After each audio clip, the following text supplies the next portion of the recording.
Des nuages de pluie persistants sont détectés par les capteurs. Nous vous tiendrons rapidement informés des manifestations en Iran, selon un reportage de l'agence Reuters. Un avis de retrait concerne une partie du personnel militaire américain de la base aérienne d'Al-Udeid au Qatar, la plus grande du Moyen-Orient. La raison de ce retrait partiel reste inconnue. L'avion privé du Premier ministre israélien, Benyamin Netanyahou, a quitté Israël et est actuellement arrivé sur l'île de Crète en Grèce.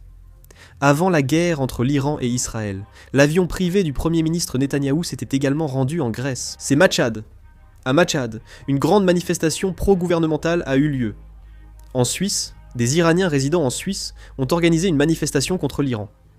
Ils ont filmé une vidéo dans laquelle ils brûlent une photo d'Ali Khamenei.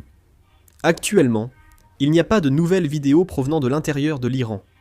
En raison de la brutalité des forces de sécurité iraniennes, le moral des manifestants est en baisse et le taux de participation aux manifestations diminue également.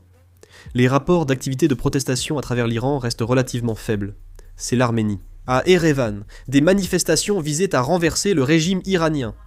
En Allemagne, des Iraniens ont envahi l'ambassade d'Iran à Berlin et déchiré le drapeau. C'est l'Italie. À Milan, en Italie, des Iraniens poursuivent leurs manifestations en scandant des slogans pour le retour de la monarchie, la restauration et la chute du régime théocratique. Les drones de reconnaissance de la marine américaine patrouillent le long de la frontière iranienne, surveillant les environs de l'espace aérien iranien. Cette photo présente la base aérienne américaine d'Al-Udeid au Qatar.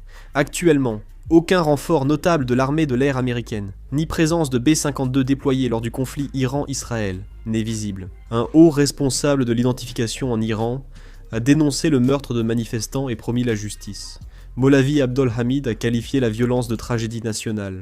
D'après Associated Press, les médias d'État iraniens ont diffusé au moins 97 vidéos d'aveux de manifestants depuis le 28 décembre, dont certains exprimaient des regrets. Une organisation non gouvernementale a révélé ces vidéos, et le président de la Cour suprême d'Iran a annoncé des procès rapides et des exécutions. En Iran, les forces de l'ordre traquent les manifestants jusqu'à l'hôpital pour les exécuter, et le procureur général Mohammad Movahedi Azad a demandé de recenser leurs biens pour les signaler au parquet.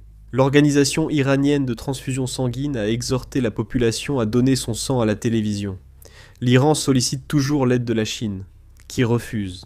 Les dirigeants iraniens sollicitent un soutien chinois, mais les médias chinois jugent ces demandes irréalistes et retardent l'application de l'accord économique signé l'an dernier. Le ministère chinois des Affaires étrangères a déclaré mercredi, après que le président américain Donald Trump a averti de mesures très fortes contre Téhéran, que la Chine s'oppose à toute ingérence extérieure dans les affaires intérieures de l'Iran et ne soutient ni l'usage de la force ni les menaces dans les relations internationales. L'Inde a demandé à ses ressortissants de quitter l'Iran.